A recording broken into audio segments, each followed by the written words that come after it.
what I'm going to do here is run through a tutorial which we have in much more detail in the Audio Masterclass Music Production and Sound Engineering course in the module on mastering. And what I'll do is take a piece of audio and normalize it to a certain loudness level, measured in loudness units relative to full scale, or LUFS, or LUFS, as I sometimes like to say. This is something you would do to prepare your audio for streaming services, for instance.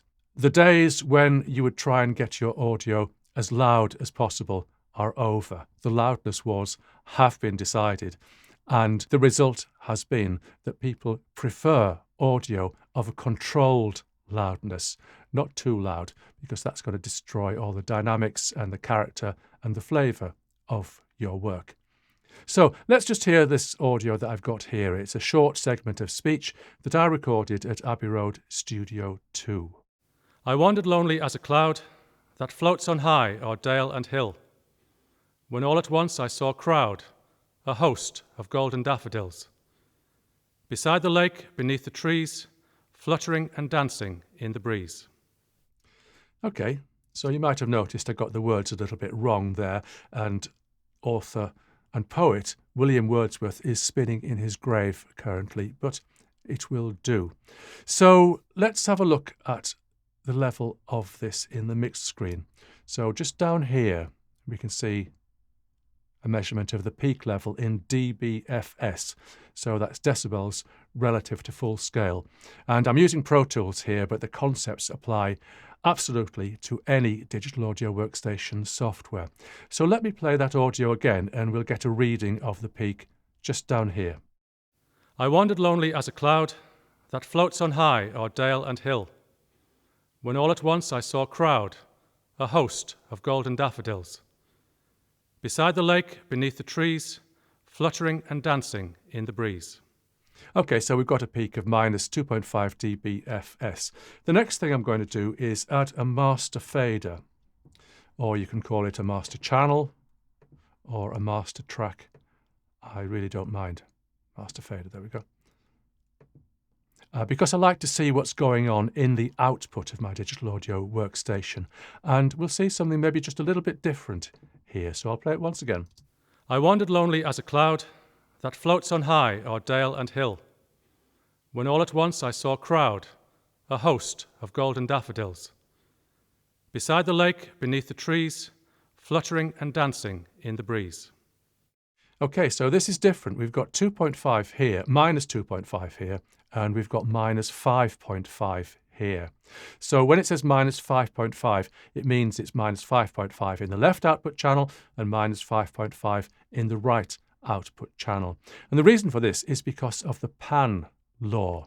So if we pan this all the way to the left, then it's going to send the signal at full level to the left channel.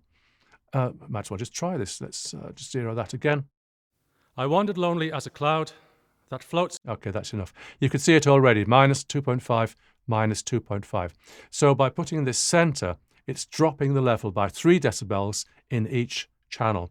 So what this is doing really is messing up our levels. And the whole point of this exercise is to control levels. So you could put a plugin in the channel and you could normalize the loudness in the channel, but other things might go on downstream of that. And remember, you might be going to video editing software, and you really want things to be right at the output of your digital audio workstation. So let's put the loudness meter in here. So it's in the sound field category. Sounds a bit strange to me, but that's the way it is. WLM Plus. So here we have it. Let's just get it in the center of the screen. So we've got it in the final insert point, which is where it should be. So it's after any other processing that we might want to do. And it looks very complicated, but it's more simple than it really looks because we can actually ignore a lot of this. I'll just load the reset just to make sure that we are reset back to 0. Let's look at the important features here. Well, it's all important, but let's look at the more important features. So here, where it says long term, this is where we will take our reading in LUFS. So this is a a reading that's accurate to 1 decimal place, and this is rounded to the nearest decibel, which is fine. This reset button here will reset the meter reading, and it only resets the meters. So that's something which I'll come back to in just a second. So we can get a reading of momentary LUFS, but that's not so important. What is important is the true peak meter. So this meter here will show you the true peak. So what the true peak is, it's not dBFS, it's dBTP. You can guess that TP stands for true peak. So this reconstructs the audio signal from the digital waveform, including any intersample peaks, which in a worst case scenario could lead to audible intersample clips, and you don't want that. So this is a relatively new standard that we need to measure dBTP. dBFS is still useful, it's very useful, while you're still working in the purely digital form in the digital audio workstation, but dBTP is something you're thinking about when it's coming to your final output. Here we've got a trim control, which we will see is important, which will help us adjust the gain, and we can also adjust the gain here, and a true peak limiter, which will control the true peak levels. Here we've got some important settings. Of all of these two are the most important. The true peak maximum. So as a default, it's saying -2 dBTP. That is the standard in the United States, but I'm in Europe, so I'm going to use the European standard, which is -1 dBTP. And the target is -24 LUFS, which again is the standard for broadcasting in the USA. In Europe, the standard for broadcasting is -23 LUFS. But I'm going to set a figure which is more appropriate for the internet and streaming services where we like things to be a bit louder than that. So I'm going to set a value there of -16, which I think is a good level to aim for. So what I can do now is play my audio again, and this plugin will take a measurement. So here we go. I wandered lonely as a cloud that floats on high o'er dale and hill, when all at once I saw a crowd, a host of golden daffodils, beside the lake, beneath the trees, fluttering and dancing in the breeze. Okay, very nice. We can see exactly now what the LUFS measurement is. It's -22.3, or rounded to the nearest decibel, it's -22, which is okay. And we can also see the true peak reading, which is, whoa, I've reset it. I'm going to have to do that again. Sorry about that. I'm just going to take another reading, but it's all part of the fun. So I'll just reset it, and I might as well reset those as well. So I'll go back to the beginning and I'll do it again. I wandered lonely as a cloud that floats on high o'er dale and hill, when all at once I saw a crowd, a host of golden daffodils, beside the lake, beneath the trees, fluttering and dancing in the breeze. Okay, I'll just click to the side this time. So here we have the true peak reading of -5.5 dBTP, which is well below the -1, which I'm interested in at the moment. But because this level is low, it's -22 when I want it to be -16, we're going to have to apply some gain. And this trim control just here is telling me that we need to apply 6.3 decibels of gain. So I could enter it into this slider here, but it's easier just to press the trim button. So there we go. We've got that 6.3 decibels of gain in there. If you think about it, our true peak was -5.5. So if I'm going to add 6.3 decibels of gain, that's going to take me over the -1, and in fact, it's even going to take me over 0, so I don't want that, which means I'm going to have to engage the true peak limiter. And to be honest, you might as well just do that anyway, because it doesn't do any harm if it isn't needed. So just click that on, and we've got the true peak limiter switched in and ready. So now I can check this, and I can, if I click the reset button, it'll reset the meter, but it won't reset my gain setting or my limiter setting. So there we go.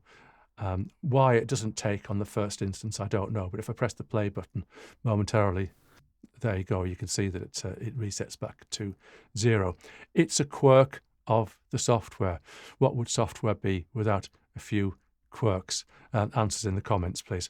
Okay, so I'll play it again and we'll get a reading which is going through the gain control that we've got here, and it's going through the limiter as well. So here we go. I wandered lonely as a cloud that floats on high o'er dale and hill, when all at once I saw a crowd, a host of golden daffodils, beside the lake, beneath the trees, fluttering and dancing in the breeze. Not bad. So we've got a reading of the adjusted level. And what we can see here is we've got this nice tick, which is showing us that it's within acceptable bounds. It's showing minus 16.2. So why that isn't accurate to the 10th of a decibel, I don't know. But it's close enough for all practical purposes. We could say that is minus 16. We can look at the dBTP as well, which is showing us that it's minus 1. Why it's saying that in red, I don't know, because minus 1 is fine. That's the level that we set. So this is perfectly acceptable. And you would have noticed that the meter in the limiter was showing yellow while we were watching that. So I'll just reset it again, and we can have another little look at that. See, that's annoying. It doesn't go down to its lowest values, which it should do. There we go. That's a proper reset. So we'll go back again, and I'll just go through that same thing so we can watch it, and just watch the true peak limiter here. Just watch that. I wandered lonely as a cloud that floats on high o'er dale and hill, when all at once I saw a crowd, a host of golden daffodils, beside the lake, beneath the trees, fluttering and dancing in the breeze. Good. So now we've got a piece of audio that's ready for bouncing, and it's ready for Spotify, Apple Music, or other streaming services. I wonder how many plays I'm going to get. But there's a little problem here. It took the full duration of the audio to take the measurement. So this is just a very short clip, which isn't a problem. But what if it was 10 minutes? Or what if it was an hour? The measurement has to be taken over the full duration of the audio. So if you're going to play through an hour to get the measurement, well, you might as well go and have lunch while you're doing it, because it's going to take an hour to measure. But there's a faster way, and this works in Pro Tools. I'm pretty sure that it will work in other digital audio workstations. So if it doesn't work in your digital audio workstation, leave a comment down below and just tell me which workstation it was and what happened, and a brief explanation of why you couldn't get it to work. There might be another way in your workstation of doing it as well. In fact, there is in Pro Tools, but I'm not going to go through that because it is really quite specific to Pro Tools. But this one is a nice, simple method.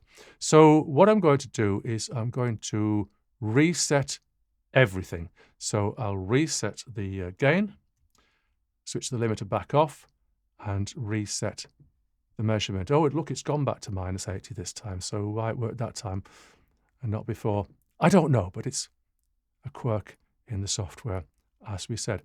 What I'm going to do now is I'm going to bounce the file, but only to take a measurement. So I'm not making a file that I'm going to use. It's just so we can get the measurement. So let me go into the bounce window, and I'll just make a bit of space there. Just need to tweak that. What we've got here is this offline checkbox. And what that means is if that's not checked, then the bounce will take the full duration of the audio, which is fine because it's a useful check. So you can just listen to it again and make sure that everything's okay. So it's not that that's not useful. It is useful. But if I tick the offline checkbox, it bounces it as fast as it can. So this means we don't take too much time up. And I'm going to give it a useful name. Do not use. There you go. Because this is only for the purpose of taking a measurement, I'm not going to use this file. So I'll click the bounce button and the whole thing will go through very quickly. Not bad. That was nearly 50 times the real time of the audio. So what we've got here is, like before, we've got a reading. If my memory serves me right, it's slightly different to what it was before. I might be wrong, but it'll only be like a tenth or something like that, so we needn't worry about it. We've got the same dB true peak of minus 5.5. And yes, it was different because that was 6.3 before, and now it's 6.4, but it's just a tenth, and we're not going to bother about that. Can you hear the difference of a tenth of a decibel? Answers in the comments. So what we can do is the same thing as we did before, which is just click the trim, and that's set the gain, and click the limiter. So what I can do now is make an actual file that I can use. So I'll go back to the bounds, just put that to the side, and I'll call this poem normalized, spelling it with a Z. Why not? And I've got offline checked, and what I'm going to do this time is import it after the bounds because I want to check it. I like to make sure that things are as they should be. So here we go. This will be nice and quick. Not bad. Destination, new track, location, session start. That's fine. Okay. So there's my new track just here. I'm going to put it to the left of the master because I like my master to be on the right. That's just my eccentricity. So I can mute the original file because we don't need it. I could just deactivate it, but that's fine. Muting it is fine. And now what I want to do is check my file. So I'll reset this. So set the gain back to 0, take the limiter off, reset the measurement, and it's done it correctly this time. Thank you very much. And I can play this track through the normalized version, and we'll get a measurement of where it is in terms of true peak and LUFS. Here we go. I wandered lonely as a cloud that floats on high o'er dale and hill, when all at once I saw a crowd, a host of golden daffodils. Beside the lake, beneath the trees, fluttering and dancing in the breeze. So there we have it. We've got a reading of minus 16, well 16.1, but it's just a detail. And we've got a true peak reading of minus 1, which is exactly where we want it. So I can bounce this now. Oh, sorry, I bounced it already. Sorry about that. I've already bounced it, and I've just confirmed that it is now streaming ready. So that is it. That's all there is to it. Taking a measurement with the Waves WLM Plus loudness meter and correcting it to any LUFS value that you want and any dB true peak that you want. I'm just going to say one thing about the file format because as you would see, let me just close that. Let me just stop that. As you can see here, this is the original file, which is just a mono file, which it was recorded from one microphone, so a mono file is perfect for that purpose. And the file that I've made is a stereo file in which both of the channels are identical. I'm a little bit uncomfortable about this. I've always felt that mono recordings should be made to mono files. So the thing is, you've got to think about where it's going to go. So this might be going into a video editing software, and I can tell you that it actually is. It'll be going into Final Cut Pro 10. And the problem with sending a mono file in there is I've got pan law all over again. So I've just got the level where I want it. Why would I want to mess it up by putting it through another pan law? And I can tell you I have made mistakes like that in the past. But if it's a stereo file, then I don't have to worry about pan law. It'll just go into Final Cut Pro and it'll be the level that I wanted. So that's it. Loudness normalization using the Waves WLM Plus loudness meter.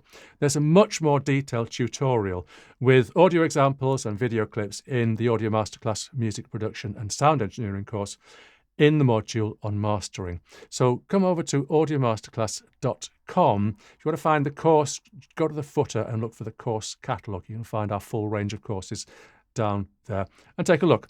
I'm David Mellor, Course Director of Audio Masterclass. Thank you for listening.